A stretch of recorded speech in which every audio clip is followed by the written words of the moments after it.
Nous sommes heureux de nous retrouver pour une nouvelle étude.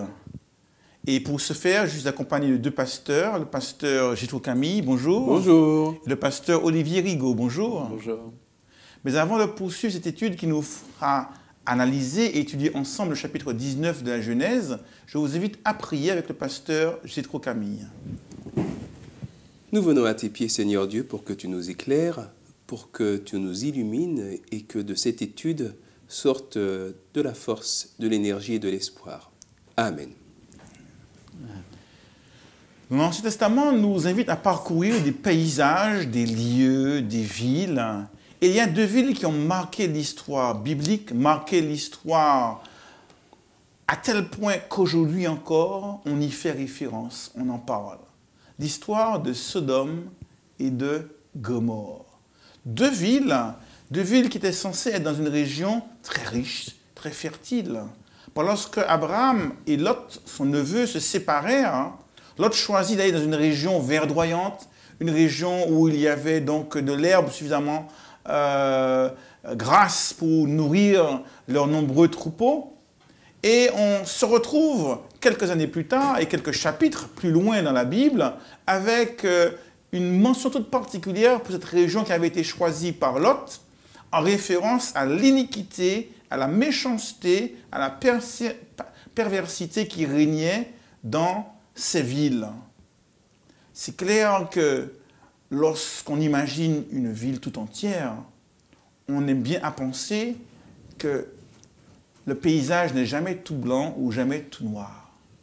Il y a des personnes qui font preuve de méchanceté, d'autres qui font preuve de bonté, et en quelque part, entre ces deux extrêmes, des gens qui se cherchent, qui sont en chemin, qui sont en cheminement.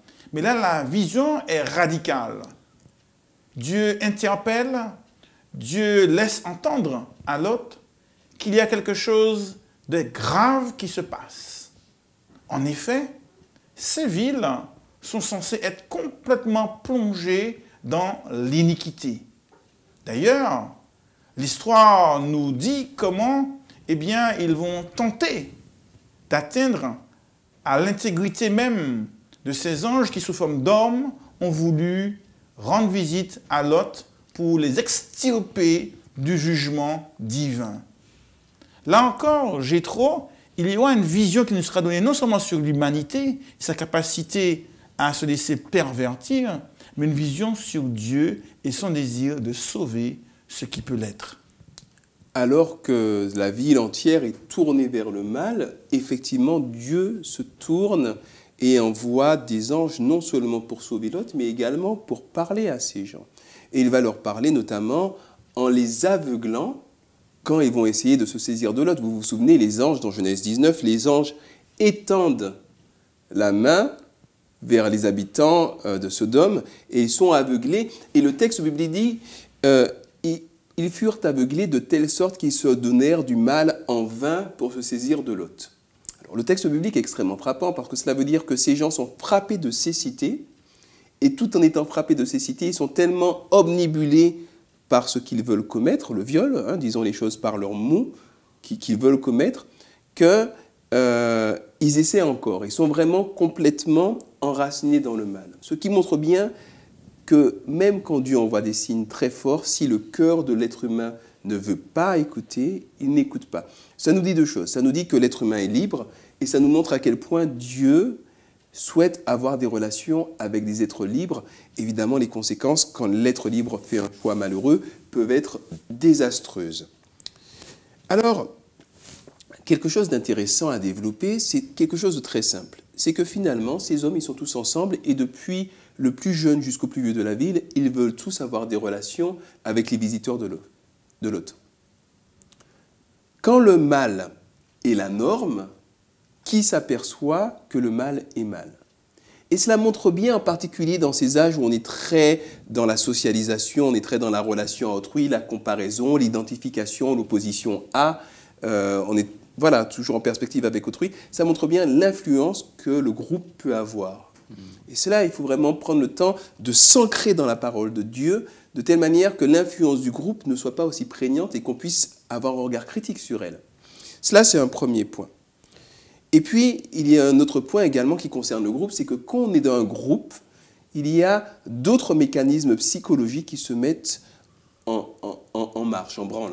Il y a ce qu'on appelle la psychologie des foules. Quand vous faites partie d'une foule qui est furieuse, vous devenez vous-même furieux, vous ne savez pas trop pourquoi, tout le monde se met à casser des choses, vous-même vous soulevez un tabouret, vous le lancez, vous ne savez pas ce que vous faites.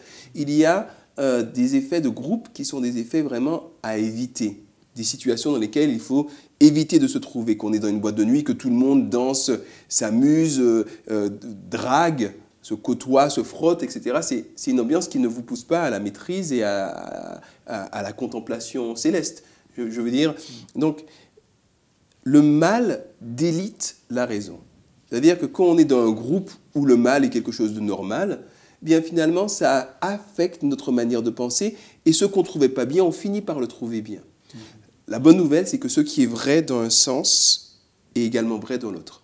On peut très bien considérer que la vengeance, la haine, la jalousie sont des choses normales, mais avec Dieu, on peut également changer, reprogrammer cette manière de penser. C'est-à-dire que tant qu'on n'a pas volontairement, définitivement dit non à Dieu, il y a toujours un chemin, et c'est la raison pour laquelle Dieu a suscité Lot dans cette ville.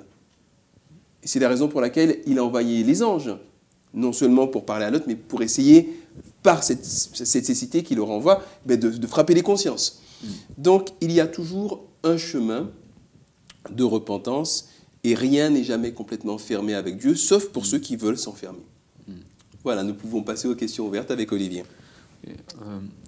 Avez-vous déjà été dégoûté, écœuré ou en colère face à une situation, face à des injustices, face à une trahison, comme par exemple des génocides, des meurtres ou là, dernièrement des attentats? Comment réagissez-vous? Comment réagissons-nous?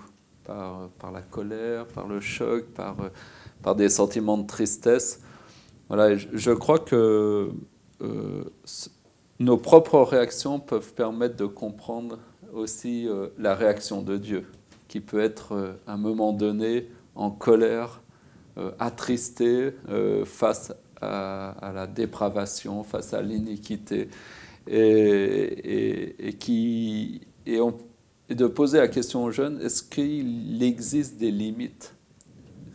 Une manière de parler de la loi de Dieu, est-ce qu'il y a des limites au mal? Est-ce qu'il y a des limites à ne pas franchir, comme on dit souvent? Je dis là, tu vas trop loin. Quand on dit tu vas trop loin, on est en train de dire, voilà, tu as franchi une limite, tu ne peux pas aller plus loin que cela. Donc je crois qu'il y a des limites, et essayer d'en discuter avec les jeunes pour qu'ils comprennent que voilà, la loi de Dieu est là pour définir ces limites et pour nous protéger du mal. Mais lorsque ces limites sont enfreintes, eh bien finalement, il y a une sorte de perversion qui s'installe et on peut aller très très loin jusqu'à l'exemple de Sodome et Gomorrhe. Alors, ce texte nous interpelle aussi sur la question de la justice, du jugement et donc de la justice de Dieu. Peut-être avoir une discussion avec les jeunes sur cette justice de Dieu.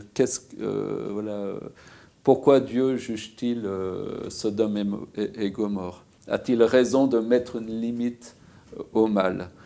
Dieu a-t-il raison d'être en colère face à la violence, face à l'injustice? Donc toutes sortes de questions à ce niveau-là, et peut-être, certainement, réfléchir aussi sur la justice à travers l'intercession d'Abraham et de Dieu qui entre en discussion.